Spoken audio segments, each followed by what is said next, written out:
You know, when it comes to Sony,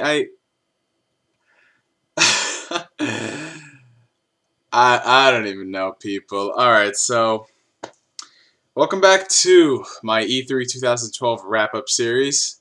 Today we are going to be doing Sony's. Their conference just got done, so I'm going to run down essentially a lot of the things that I thought were cool or interesting. Well, not really cool, but more notable parts of the conference, as well as just giving you guys my thoughts as I go along.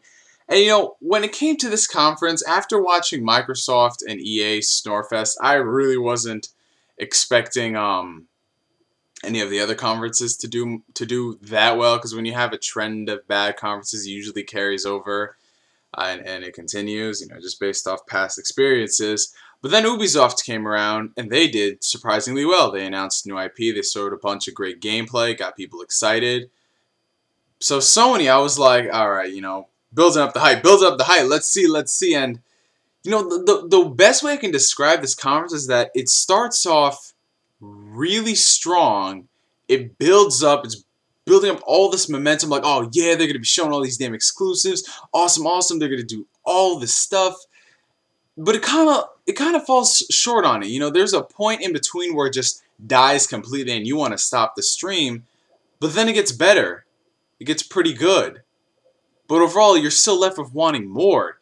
Overall, you're just they missed the ball. They missed the point. They were missing that one crucial key element. It just wasn't there. You know, I felt that this conference was rushed. I felt that they were pressed for time, something, whatever. I just felt that the things that I thought they were going to reveal, that they should have revealed, considering Sony's financial situation, they weren't going to do. But anyway, let's get on with it. So they start off with, they bring out Quantic Dream's David Cage, and he's talking about his brand new game called Beyond. Now, I'm not going to go much into it because they really didn't show that much gameplay, like actual physical gameplay. But the game does look fantastic. If you're a fan of Quantic Dream games, then you definitely owe it to yourself to check it out. The graphics look breathtaking.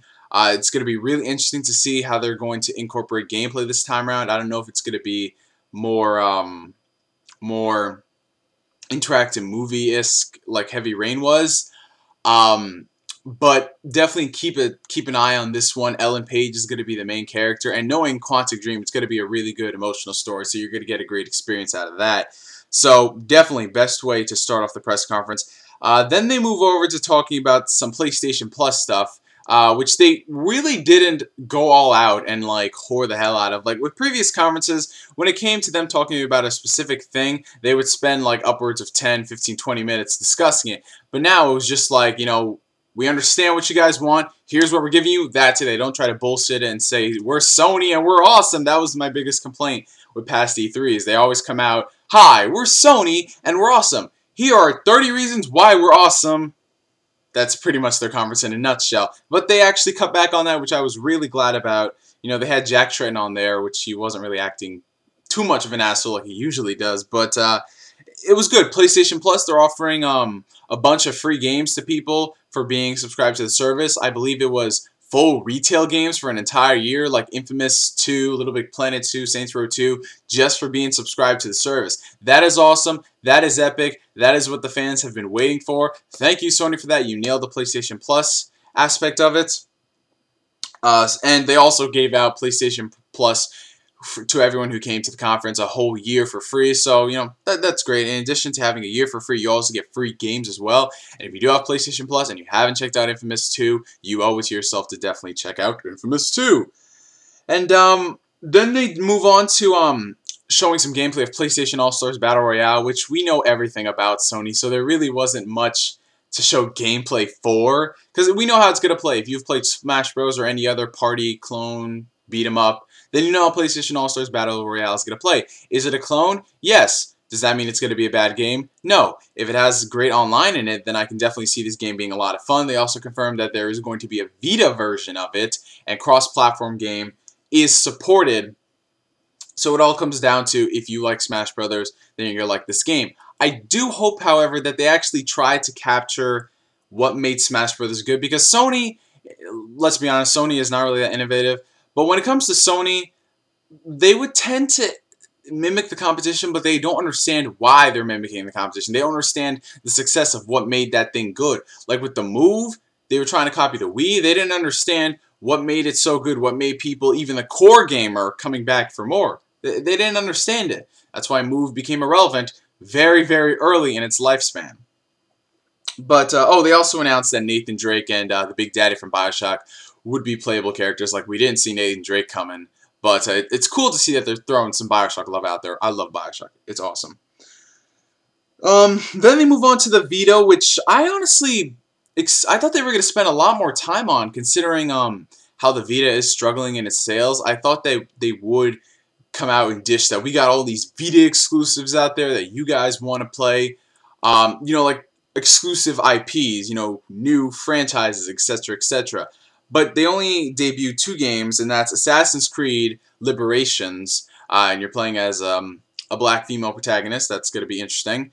It launches alongside Assassin's Creed 3, and also Call of Duty Black Ops Declassified. If you like Call of Duty, you want to play it on the go, then woo, Call of Duty Black Ops Declassified. Yay, I guess. That seems like it's gonna be a lot of fun.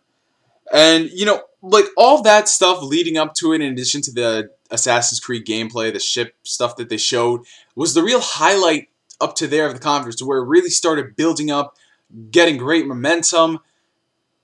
And then they introduced PlayStation Move. You know, my problem with PlayStation Move is that, like I said, it's a great piece of technology. No games, though. No games. So if Sony's going to bring it up here and shoehorn the hell out of it, yet there's no games for the core gamer, it's pretty much irrelevant. You know, casuals can get their fix elsewhere. And they announced this game called Wonderbook. Now, Wonderbook at first looked like it'd be something, you know, not for us, for the casual gamer. But the more it came out, it intrigued me a bit. I'm like, hey, this is kind of cool. They announced that J.K. Rowling would be making her own book series for it. The person who made Harry Potter, even better. And then they go to do gameplay. Oh, God, I wanted to shut the stream off. They spent literally almost 10 minutes debuting this failed tech demo, which they pointed out that, hey, it's a live tech demo, leave us alone. And it looked horrible. It did. Sony, who are you marketing this game towards? I don't know.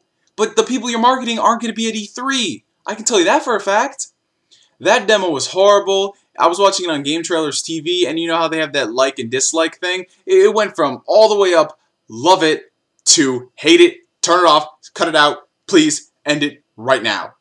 That demo was horrible. It needs to be eradicated. It needs to just go away. Never exist. It never happened. No, no, no. Goodbye. Goodbye. Goodbye. And you know, that really just like, it killed the conference for me. I was watching this, I was getting pumped, and I see that, and I'm like, oh, there's not much time left in this conference. What the hell? They bring out God of War Ascension. Well, you know, it looks like every other God of War game, so you either like the series or you don't. The graphics, however, keep getting better. I don't know how they keep pushing the hardware of the PS3, but it looks really damn good.